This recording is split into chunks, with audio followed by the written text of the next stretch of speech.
এরা আল্লাহর আইন চালু করবে। আজকে দুঃখ লাগে, কষ্ট লাগে।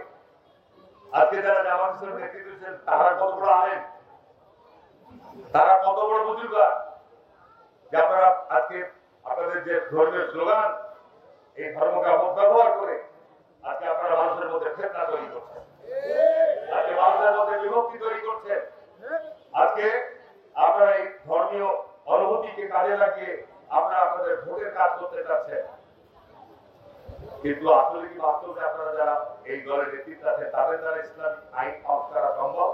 তাদের চরিত্র, তাদের কর্মকাণ্ড কি তার সাথে মানায়? মানায় না, যাই না। আমি পরিষ্কার চ্যালেঞ্জে বলে দিচ্ছি, আর যদি তাই হতো, আজকে আপনি ইউটিউব খুলে দেখবেন, এটা আমরা 5ই আগস্ট যেমন আমরা একটা স্বৈরাচারকে উৎখাত করেছি, একটা আপনার প্রকৃতবাদী শাসনকে উৎখাত করেছি, জুলুমকে উৎখাত করেছি, আল্লাহর পক্ষ থেকে রয়েছে। এটা বাড়ি করছি, অনেক কর্তাটা প্রাণ, যুবক, ছাত্র, কৃষক, মা, বোন সবাই প্রাণ দিয়েছে, যার মধ্য দিয়ে আপনার এই ফ্যাসিবাদী শাসকের পতন হয়েছে। কেমন পতন দেখেন আল্লাহর পক্ষ থেকে। ফেরাউন যেমন নীল নদে ডুবেছিল, তার গোটা বাহিনী সব আল্লাহ ধ্বংস করে নির্মূল করে দিয়েছিল, ঠিক হাসিনা আজকে দেখেন, আজকে শেখ হাসিনা আজকে আশ্রয় নিয়েছে ভারতে। ঠিক আছে, তার যারা এমপি ছিল, মন্ত্রী ছিল, মহিলা এমপি ছিল, তার যারা চেরা চামুন্ডা ছিল, বেশি বদমাই ছিল, সব আজকে পালিয়ে গেছে। ঠিক না বেশি? এটা আল্লাহর তরফ থেকে ফয়সালা হয়েছে। তার কারণ তারা গত 15 বছর মানুষের সাথে প্রতারণা করেছে, জুলুম করেছে, অন্যায় করেছে, আল্লাহ তার ফয়সালা দিয়েছে। তার জন্য আমাদের অনেক রক্ত দিতে হয়েছে। ঠিক না বেশি? আজকে নতুন করে আর একটা সংকট বাংলাদেশে তৈরি হয়েছে। এই 5ই আগস্টের পর আজকে আর একটা নতুন সংকট, ধর্মকে আজকে যেভাবে অপব্যবহার করা হচ্ছে, তাফসীর মাহফিল, মসজিদকে আজকে যেভাবে রাজনীতিকরণ করার চেষ্টা চলছে, এটা আরেকটি ফিতনা। এটা আরেকটি ফিতনা। আপনি কোরআনের তাফসীর মাহফিলের আয়োজন করছেন, সেখানে কি আপনি কোরআন হাদিসের আলোচনা করেন, সেখানে কেন রাজনীতির আলোচনা আসবে? রাজনীতি নেতারা যে বলে আপনি এই মুখকে ভোট দেন, সেটা বেশি বলছিলেন না। আজকে যে কারণে যে কতদিন শুনলাম শিবগঞ্জে, ওখানে গ্রামদের সাহেব গিয়েছিল তাফসীরের বক্তৃতা দিতে, যেমন রাজনীতির বক্তৃতা শুরু করে দিতে আমির হামজা আজকে জামাত ইসলামের বিতর্কিত বক্তা আমাকে বলছে যে আমার নাকি আমি এখন আপনার ইসলাম থেকে বেরিয়ে গেছি, আমার জানাজা পড়া যাবে। আমি হজ করেছি, পাঁচ ওয়াক্ত নামাজ পড়ি, আমি কালেমে বিশ্বাস করি, আর উনি ফতোয়া দিয়ে দিলেন, উনি নামে পিছনে মুক্তি। উনি আমার কাছে আগে বলছে আল্লাহ নবীকে বলছে সাংবাদিক। এই নারায়ণগঞ্জে একটা জায়গাতে তাফসীর করতেছেন, সব হয় এরকমই হবে। আল্লাহ পাক বলছে আমি তোমাদের প্রকাশ্য এবং অপ্রকাশ্য সব খবর সম্পর্কে জানি। সুতরাং এই ব্যাপারে আমি বিশেষ সারা পৃথিবীর ইসলামের স্কলাররা বলছে ধর্ম নিয়ে রাজনীতি না করা যাবে, কারণ যে ধর্ম নিয়ে রাজনীতি করলে কি হবে? মুসলিম উম্মার মধ্যে বিভক্তি তৈরি হবে, অনৈক্য তৈরি হবে। ঠিক আছে, ঠিক বলছি?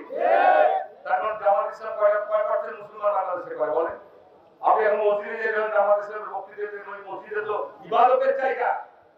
আমি একটা জায়গা শুনলাম যে ওইখানে একজন জামাত ইসলামের কোন নেতা বক্তৃতা দিয়ে বলছে মসজিদে যদি আজকে রাজনীতির আলোচনা না হয় তাহলে কোরআনের আলোচনা বন্ধ করবে।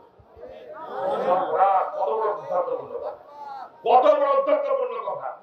এই কারণে এটা নতুন ফিতনার জন্ম হয়েছে এবং এই ফিতনার অবসান হবে। এই ফিতনার আল্লাহ পাক যেভাবে আপনার শেখ হাসিনাকে বিদায় করেছে, এই ফিতনার অবসান।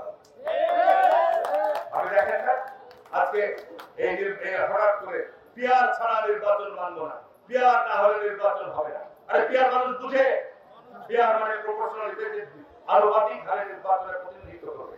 ওরা এমন ভাবে বলে দিল পিয়ার, এখানে জামাত ইসলাম যদি পিয়ার করে ভোট হয় তাহলে ওরা আনুপাতিক হারে কিছু সিট পাবে। এখন পিয়ার কিভাবে আপনি কোন সাংবিধানিক প্রশ্ন? এটা আমি সাধারণ মানুষ আপনারা না বলতে আমি তাও বলছি যে সাংবিধানিক বিষয়। জামাত ইসলামের নেতারা কি সাংবিধানিক কোনো ব্যাখ্যা দিয়েছেন? আজকে যারা প্রতীক নিয়ে নির্বাচন করবে, জাতীয় প্রতীক নিয়ে, তারা এই প্রপোর্শন পেলেন, কিন্তু 300 আসনে যদি আপনার স্বতন্ত্র প্রার্থী হয় তাদেরকে আপনি কিভাবে প্রপোর্শন দেবেন? আজকে হিন্দু বৌদ্ধ খ্রিস্টান পরিষদ তারা যদি নির্বাচনে প্রতিদ্বন্দ্বিতা করে, তাদের সমর্থকদের সংখ্যা হিন্দু বৌদ্ধ খ্রিস্টান প্রায় 10%, তাদের কিভাবে প্রতিনিধিত্ব দিবেন? ঠিক না ভাই বলছি? এই যে জামাত ইসলাম একটা নতুন করে বিতর্ক তৈরি করলো, জামাত ইসলামের জন্মলগ্ন থেকে কি আপনি দেখবেন যে তাদের এই 85 বছর জন্ম, সেই 71 সালে বলে, 47 বলে, 86 বলে, আবার এখন বলে, সব সময় তারা ইতিহাসের টার্নিং পয়েন্টে সব জায়গায় হয়েছে। 1947 সালে যখন ভারত পূর্ব জোট করে পাকিস্তান ভারত তৈরি হয়, জামাত ইসলাম তখন ভারতের পক্ষে নিচ্ছে না, অব্যক্ত ভারত।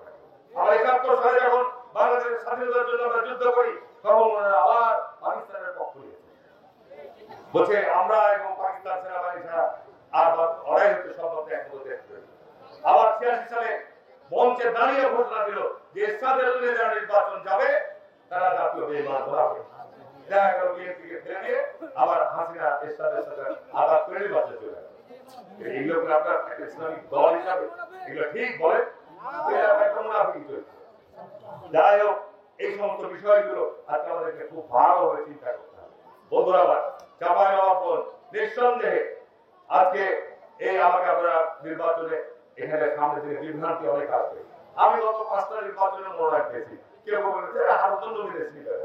আরে 5টা নির্বাচনে একই কথাই, জামাত ইসলামের সাথে জোট হয়েছে। এই জোটের শেষ দিন পর্যন্ত এখনই ঢাকা থেকে খবর এলো, জামাত ইসলামের প্রচার এখনই খবর এলো হারুনের জোটের প্রার্থীরা জামাতকে দিয়ে দিয়েছে। এই গত নির্বাচনে যতটি করেছি একই প্রচারণা চলেছে ভোটের দিন পর্যন্ত। কথাটাকে মিথ্যা না, সম্পূর্ণ গুজব এবং অপপ্রচার। আল্লাহ রাসূল এই জন্য বলছে যে তোমরা গুজব এবং অপপ্রচার থেকে সতর্ক সাবধান থাকো, কারণ গুজব অপপ্রচার ফিতনা তৈরি করে। যে কারণে আমি আপনাদের আজকের এই সবাই এই চোখ দর্শন যাচ্ছে মোড় পর্যন্ত লোকে লোকারণ্য ভরে গেছে। কথা সবাই আজকে আশেপাশে সমস্ত জায়গায় আজকে লোকে লোকারণ্য হয়ে গেছে। আমি শুধু নির্বাচনের আমি আপনাদেরকে মানে ওয়াদা বা অঙ্গীকার করে না, কারণ আল্লাহ পাক কোরআনের মধ্যে বলছেন তোমাদের ওয়াদা এবং অঙ্গীকারের খবর আমি কিয়ামতের মাঠে একদম